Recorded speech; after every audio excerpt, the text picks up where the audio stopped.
I'm going to be showing us how to cut a trouser that fits perfectly. Easy way to cut your trousers. Note that you can do this directly on your fabric without you first using a paper, and I'm going to be working on a half scale proportion so we can easily see and understand it. These are my measurements. These are the measurements I'm going to be making use of. The band, hip, round knee, hip depth, waist to knee, sitting position, and trouser length. So let's get to work. The first thing you need to do here is to draw your borderline. Make sure you leave about 1 inch up at the top part of your fabric while drawing your borderline. It could be more, but at least 1 inch. The next thing you want to do is to draw a borderline by the side as well, where your fabric is already folded. At least 1 inch should be left there as well. Now, remember I mentioned your fabric will be unfold. The amount of fabrics to fold is the quarter hip plus 3 inches. Whatever measurement you're using, quarter hip plus 3 inches. Now the next thing to do is to draw out all your vertical measurements. The top line will serve as your band. You draw out all your vertical measurements. That is the hip line, the sitting position, the waist to knee, and the full trouser length. Note that when you are taking this measurement, you should add half an inch. That means if your sitting position is 9, you should use 9.5. The same thing applies for everything because we are going to use half an inch to join the band. So you add half an inch to all the vertical measurement. You roll the lines across. On the vertical measurement is where we'll now take all our horizontal measurements. You mark out, label appropriately the hip depth, the sitting position, waist to knee, and trouser length. On the hip depth, you take your hip circumference, which is going to be quarter hip, because what we are cutting out now is our trouser front. We'll still cut the back later on, so we are using quarter of our measurement. You mark out your quarter hip on the hip depth line. The next thing to do is to rule that line to the top line where you have the band and link it to the sitting position as well. On the sitting position line, you measure out 2 inches upwards, 2 inches forward, and link that with a mild and smooth curve. The next thing to do is to mark out the round knee as well as the full round knee on the trouser length. But before then, mark 1 inch inward on the band, that's the top line. Mark 1 inch inward on the waist to knee and 1 inch inward on the trouser length. Remember, we are cutting a straight trousers. Link the line, that is the waist to knee and the full trouser length, and link it from the waist to knee to the hip depth as well. Make sure you have a very smooth curve. Link it to the first mark you did on the band. Blend the curve properly because we are curvy and we don't have any sharp angles on our body. On the waist to knee, you measure your round knee measurement. The actual round knee measurement, you add 2 inches to it and divide it by 2. Remember, it was firmly taken without any ease. The 2 inches is the ease. So you add 2 inches divided by 2. Whatever answer you get is what you place on your round knee as your round knee measurement. The exact thing you place on your round knee measurement, you go to the full trouser length and measure out the same thing. Link the 2 points together with a straight line. and then link it to the sitting position point with a dotted line.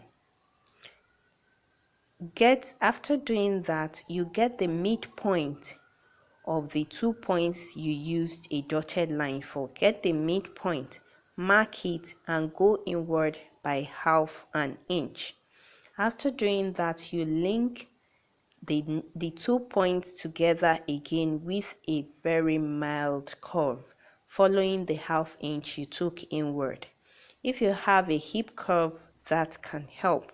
If not, you can use your hand to create a smooth curve. Now the next thing to do is to link the the next thing to do is to create your dart.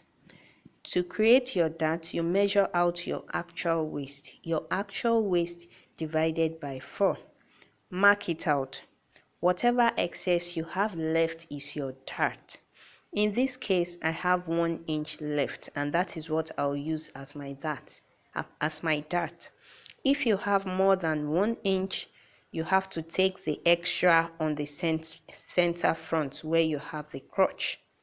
To create the dart, mark the midpoint of your waist. The quarter waist in this case is 8 inches. The midpoint is 4 inches.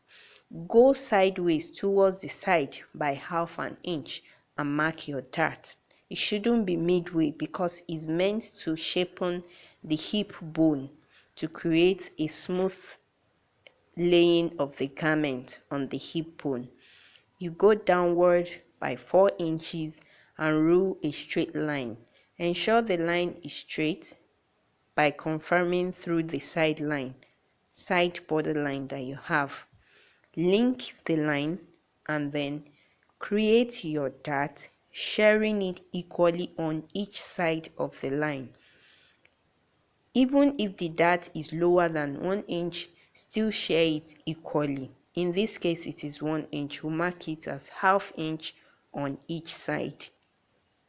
Then link the 2 dart legs to the center line. After doing this, you go downward by half an inch and blend it to the side. This is to allow the trouser to sit well around the tummy area. Now we have our front pattern ready. The next thing to do is to cut it out and use it to cut our back pattern. To cut the back pattern, you rule a borderline just like we did for the front. Then place your front, remember it's going to be on fold as well. Then place the front pattern on it, ensuring that it sits well and you have minimum of 2 inches on the upper part, on the fabric on the upper part. Now extend the crotch line by 4 inches. Where you have the sitting position, for the back pattern you extend it by 4 inches and go downward by 1 inch. You go downward by 1 inch. Remember, this is half scale pattern. That's why all my measurements are quite small. You go downward by 1 inch. On the round knee, you go outward by 2 inches, and on the trouser length, you measure another 2 inches. Then you link the lines. You link all the lines together. The knee to the trouser length, you link it with a straight line and blend the trouser length properly.